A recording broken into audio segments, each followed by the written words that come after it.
11 horas e 30 minutos pelo horário de Brasília desta quarta-feira, dia 12 de julho de 2023.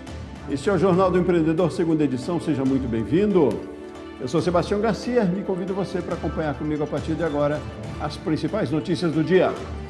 Brasil registra deflação pela primeira vez no ano. Alimentação, bebidas e transportes foram os que mais contribuíram para o resultado do mês.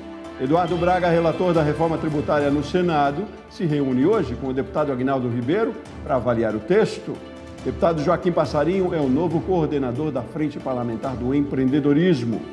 Tudo isso e muito mais agora no Jornal do Empreendedor, segunda edição.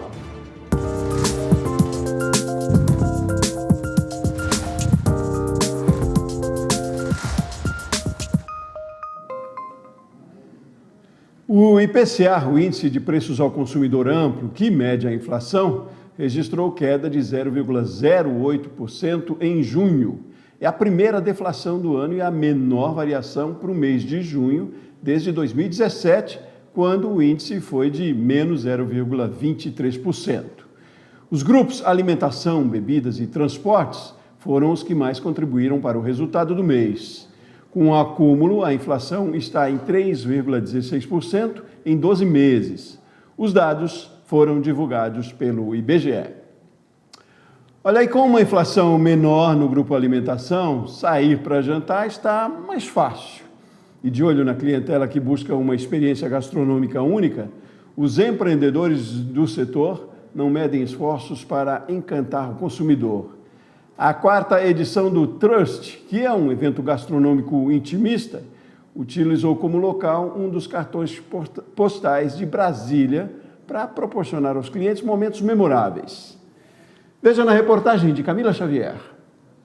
A cada edição do Trust, que acontece desde 2020, os brasilienses podem vivenciar uma experiência gastronômica intimista, diferente e inovadora.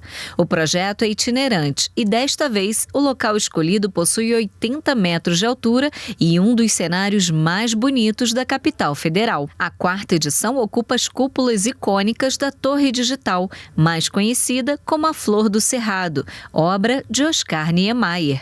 A experiência também promove a arte local, com uma exposição de pinturas e música ao vivo para criar aquele clima. Agora para a quarta edição do Trust, além do local, que 10 anos Brasília esperando pela cúpula digital, da Torre Digital. E na gastronomia, a gente resolveu também inovar na gastronomia, juntamos 2 chefes bem fortes, o Thiago Paraíso aqui de Brasília e trouxemos também a Dani Padalino de São Paulo, que a gente trouxe os 4 elementos e o quinto, que é o amor, que participa de todos os elementos, mas terra, água, fogo e ar, que são nossas experiências gastronômicas aqui, que por dia tem 2 experiências todos os dias. O cardápio chama atenção e desperta a curiosidade dos clientes. A gente tentou trazer um pouquinho de cada elemento, Então, todos envolvem vou dar um exemplo aqui do fogo, O fogo, a gente tem uma entrada que é uma vela que você acende e você vai comendo o pão com a vela, vai passando, é uma vela comestível, bem legal. E aí a gente tentou trabalhar em cima dos elementos. Tem alguns elementos que a gente está trabalhando também, tem um que a gente trabalha com atos bucão, que é uma pintura bem legal que você faz, come, se diverte ali em cima da mesa. Tem uma experiência que é da horta, que o pessoal colhe sua própria horta. Tem a experiência do Jardim Botânico, que é o piquenique de sobremesa, que é do Jardim Botânico, bem legal também. Então a gente tentou inovar bastante, foi bem legal, trabalhar junto com a Dani Padalino de São Paulo, ela que veio com essas ideias, com essas criações, foi bem bacana. Aqui o cliente tem uma experiência gastronômica e divertida. Essa aqui é a sobremesa Azulejo de Atos. A massa é feita de tuílis. A tinta de maracujá, tem também a tinta de frutas vermelhas e de coco. Tem também essa bisnaguinha aqui de ervas doces. Tudo para aguçar a criatividade e despertar o espírito livre. Proposta desta experiência que compõe o elemento ar. Eu participei das outras edições, foram fantásticas as experiências, só que esse, por ser um lugar que todo mundo vê de longe, e nunca chega perto, está sendo muito diferente. Eu estou gostando muito. Nas edições passadas, o Trust fez sucesso por criar ambientes inovadores e exclusivos, principalmente durante a pandemia do coronavírus. Então a gente acredita muito em fazer algo marcante e fazer algo que ninguém fez. A gente costuma dizer que a gente é o número 1 no que a gente faz, né? Então a gente só realiza projetos que nunca existiram ou que nunca foram testados. Isso traz mais responsabilidade, mais desafio, mas é isso que motiva a gente. A gente gosta desse frio na barriga e desse desafio. Para tudo isso acontecer, aproximadamente 200 colaboradores e chefes renomados compõem o time Trust. Para vivenciar essa experiência intimista, é preciso reservar com antecedência. Aqui, como o espaço é um pouquinho mais limitado, né? A gente normalmente, nossos outros eventos, das outras edições do Trust, né? A gente colocava 400 pessoas dia, aqui a gente tem que trabalhar com 100, 120, por conta do tamanho das cúpulas.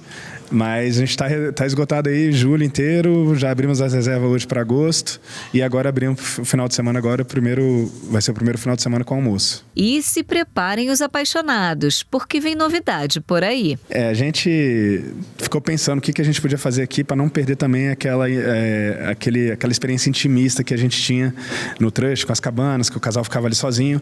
Então a gente resolveu fechar segunda-feira para o casal que quiser reservar, só o casal na cúpula, para ter esses pedidos de noivado, pedido de casamento, comemoração de datas especiais, e aí a gente reserva somente para um cliente. Então todas as nossas segundas é disponível somente cada cúpula para um cliente. Aí a decoração é por nossa conta, com tudo incluso, bebida, comida, música, bem romântico, como todo mundo gosta, né?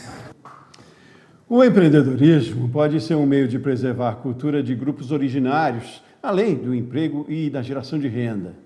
É este o caso de um quilombo recém-integrado à Rota do Turismo de Mato Grosso por meio do programa Pro Pantanal, desenvolvido pelo Sebrae. Confira na reportagem de André Lage. As boas-vindas ao quilombo Mata Cavalo fica por conta de apresentações típicas. São músicas e danças afro, que simbolizam luta e resistência pela preservação da história dos quilombos.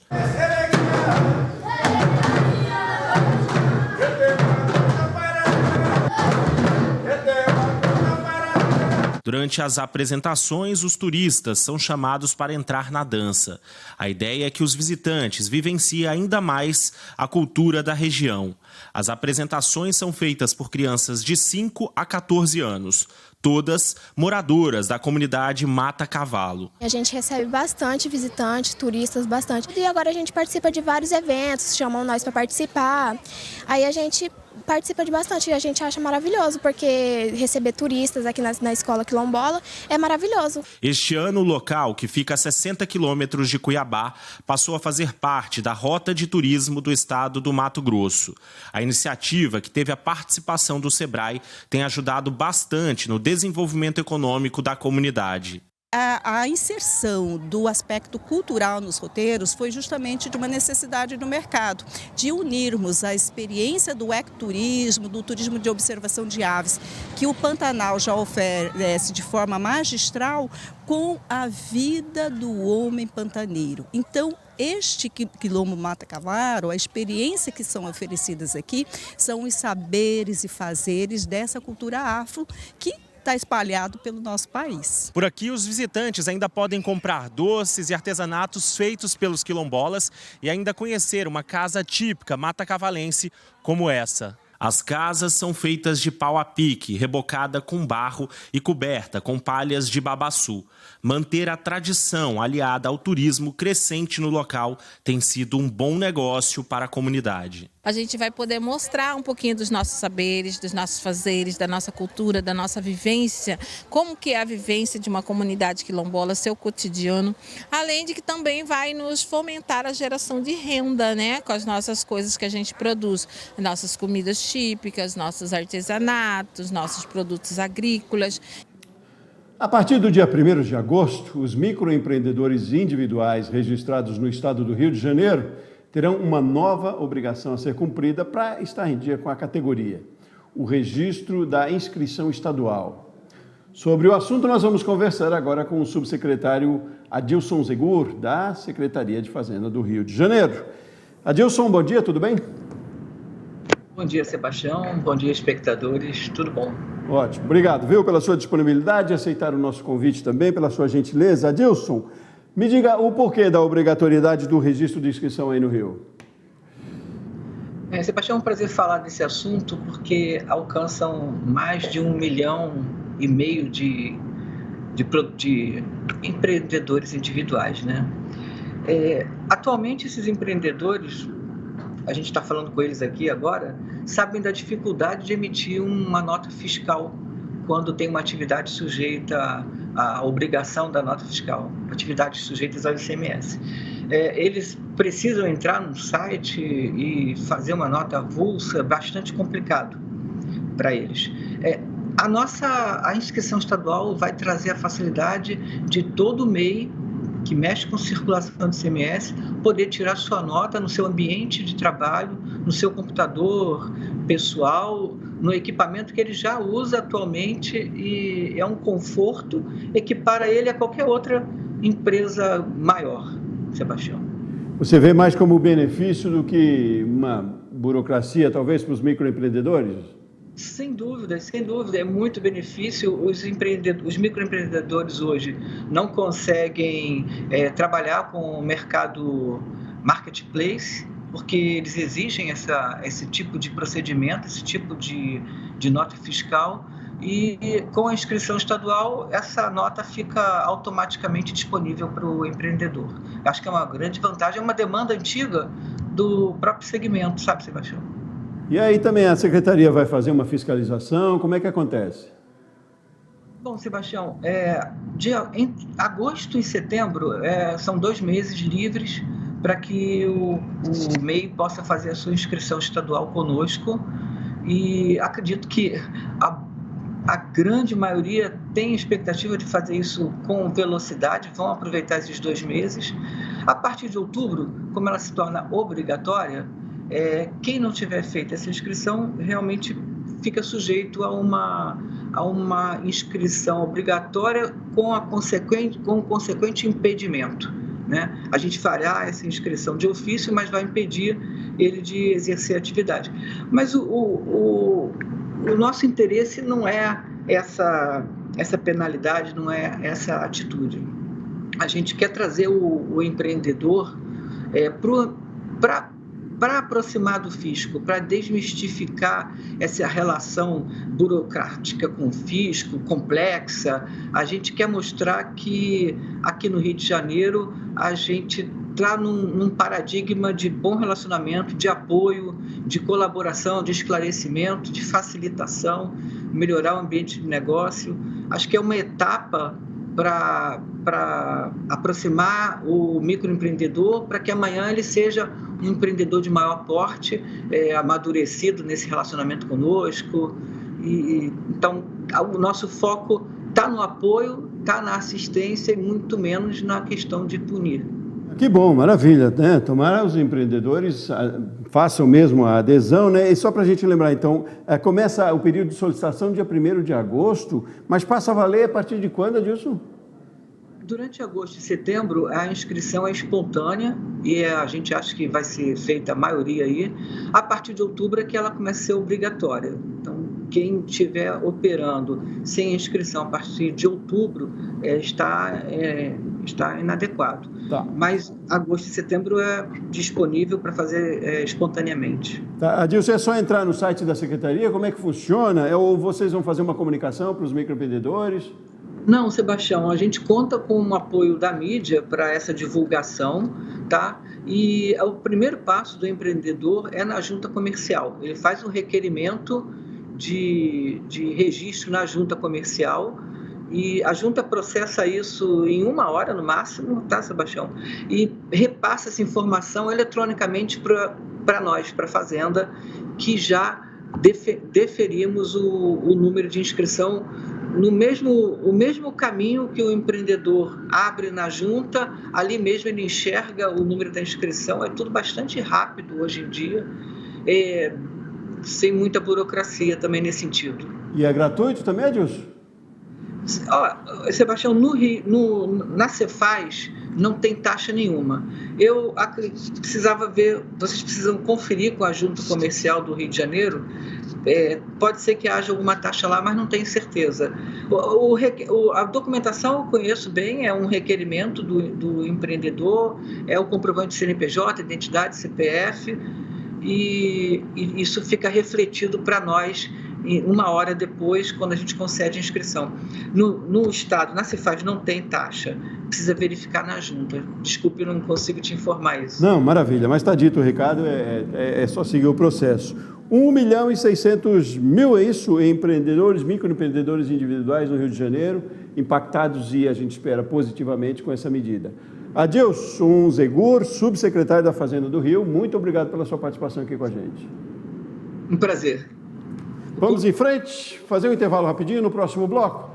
Discussão sobre a reforma tributária prossegue nessa quarta-feira em Brasília. A gente volta já já.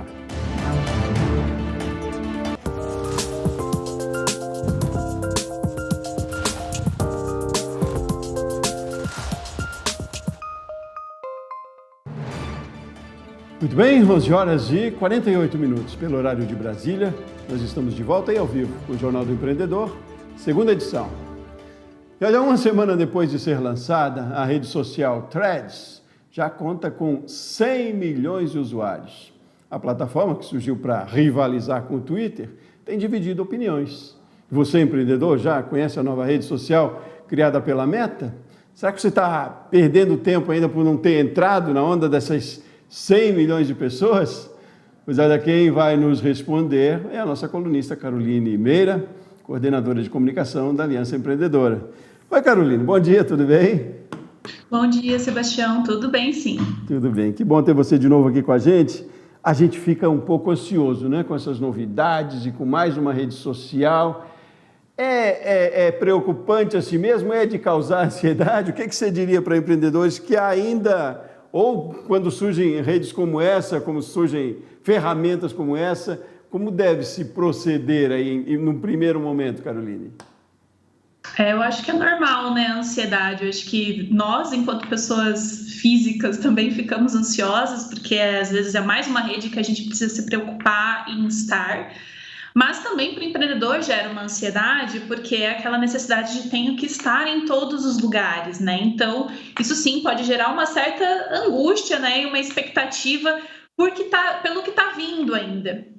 Então, acho que no primeiro momento, que é uma coisa que muito se fala no mercado, inclusive da área de comunicação e de marketing, é você também conseguir analisar com calma, né? Então, por mais que venha essa ansiedade e essa necessidade de já querer estar, já querer fazer, um primeiro passo para você conseguir tomar essa decisão é você fazer uma análise um pouco mais profunda sobre isso e não já ir seguindo. Acho que enquanto pessoa física, a pessoa até pode já se inscrever e ir mexendo na plataforma, mas quando a gente está falando da marca, do produto e da empresa, é bom ter um pouquinho mais de criticidade na hora de tomar essa decisão para ter certeza se ela vai valer a pena ou não para o seu negócio, até porque redes sociais elas surgem o tempo todo, elas inicialmente surgem focadas no público de pessoas físicas, então é uma ferramenta que inicialmente está construída para gerar engajamento entre pessoas de pessoas, ainda não evoluiu para pessoas e marcas, e ela, com isso, vai ter algumas certas travas. E também, no primeiro momento, você precisa ver se ela vai vingar ali, porque tem muitas dessas ferramentas que elas acabam surgindo, tem um baita boom no começo, mas depois ali de umas 2-3 semanas, elas voltam ainda para um lugar muito mais de uso um uso muito menor do que se esperava, né? Então, a gente já viveu esse momento com outras ferramentas que surgiram e agora é essa nova rede que surgiu pela Meta que a gente vai estar avaliando se ela vai se permanecer e se estabelecer ou se ela vai também para esse limbo que outras redes sociais acabaram indo. Mas então, como é que se dá essa análise aí, saindo da ansiedade? Como é que se estrutura isso? Esse é o momento, não é? É um contato mais com os seus clientes? Qual é a sua dica? Exatamente. A gente parte de 2 lugares sempre, que é olhar para o público que você atende e olhar para o seu produto. Então, no primeiro momento, tem que analisar se esses elementos, se o seu público está nessa rede, o seu público maior consumidor, se ele está nessa rede, e também se o seu produto tem fit com essa rede. Vou dar um exemplo. Para empresas que atuam, às vezes, como consultoria e que prestam serviço para outras empresas, no primeiro momento, a gente já consegue identificar que talvez não seja vantajoso ir para essa nova rede logo de cara, porque o seu público necessariamente não consome, não acessa informações diretamente nesse lugar, ou pode até ir consumir, mas enquanto pessoa física e consumidor bem fim. Então, esses dois elementos, eles são fundamentais e são chave para você conseguir fazer uma análise no primeiro momento, se você faz sentido você entrar já, logo nessa rede, ou se faz sentido você esperar para ver para onde que isso está indo. E para isso, você pode, inclusive, conversar com a sua equipe, né? Então, se você tem pessoas que te atendem no sentido de comunicação, uma conversa sobre isso é fundamental, porque essas pessoas vão ter informações ainda mais especializadas. Mas também, se você não tem uma equipe olhando para isso, você pode dar uma pesquisada. Hoje tem muitos criadores de conteúdo que falam sobre marketing digital que já estão trazendo umas análises bem bacanas para você conseguir desenhar essa tomada de decisão. Ótimo, é isso, né? Não dá para ficar de fora, mas é para entrar com cautela, mais ou menos por aí. Caroline Meira, coordenadora de comunicação da Aliança Empreendedora, mais uma vez, obrigado pela sua participação aqui com a gente. Eu que agradeço, Sebastião. Uma ótima semana aí para vocês. Para você também. Até mais. Seguimos. Olha, há 5 dias do recesso parlamentar, que começa na próxima terça-feira, dia 18, a reforma tributária continua em pauta. E o nome no Senado foi definido nessa terça-feira. O senador Eduardo Braga, do MDB do Amazonas, foi o escolhido. Os ministros Fernando Haddad, da Fazenda, e Simone Tebet, do Planejamento, estiveram ontem com o presidente do Senado. Rodrigo Pacheco negou que o projeto de reforma tributária aprovado na Câmara seja fatiado. Ele disse que a proposta será avaliada pelos senadores numa comissão e no plenário, com votação prevista para outubro. E hoje o senador Eduardo Braga vai se reunir com o deputado Aguinaldo Ribeiro, relator da reforma tributária na Câmara, para avaliar o texto aprovado pelos deputados.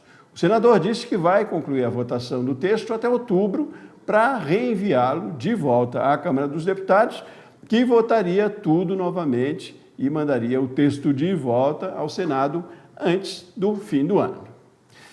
E o Senado aprovou nessa terça-feira o projeto que cria a Política Nacional de Educação Profissional e Tecnológica para o Ensino Médio. O prazo para a elaboração dessa política será de 2 anos e deverá ser levada em consideração as necessidades do mercado de trabalho.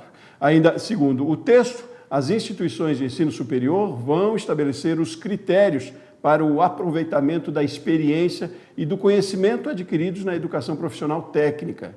O texto altera a Lei de Diretrizes e Bases da Educação Nacional.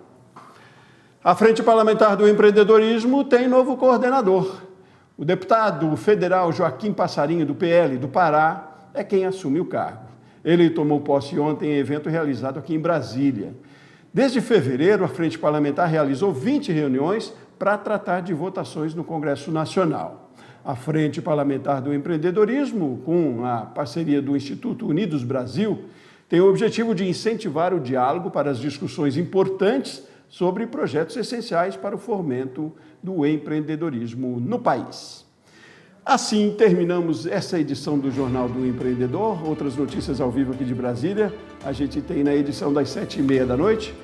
Uma ótima tarde para você, ótimos negócios e até mais.